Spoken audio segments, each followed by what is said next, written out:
Dear student, তোমরা দেখছো বেতাডারি সাফল্য একাডেমি। আজ আমরা দেখাবো যে পত্র রচনা বা পত্র লিখন কীভাবে লিখতে হয় সেই নিয়মটা তোমাদের সামনেই তুলে ধরবো। তোমরা জানো যে 6, 7, 8 এই সমস্ত ক্লাসের বাংলার পত্র রচনা করতে দেওয়া হয় ফাইনাল পরীক্ষায় 5 নম্বরের জন্য। তা সেই পত্র রচনার নিয়মটা কীভাবে লিখতে হয় আজ আমরা সরাসরি বই থেকেই তোমাদের সামনে তুলে ধরেছি, তোমরা প্রত্যেকেই দেখে নিও।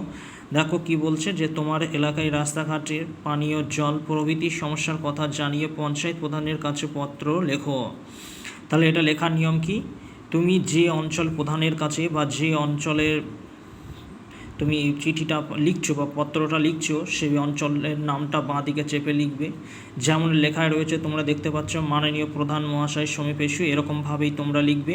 তারপরে বিষয়টা দেবে, বিষয়টা তোমরা কোশ্চেনের মধ্যেই পেয়ে যাবে, কোশ্চেন কী আছে সেটা দেখে নেবে, সেই মতোই বিষয়টা তুমি লিখবে। তারপরে মাননীয় মহাশয় দিয়ে তোমার যে বক্তব্য সেই বক্তব্যটাই তোমরা লিখবে।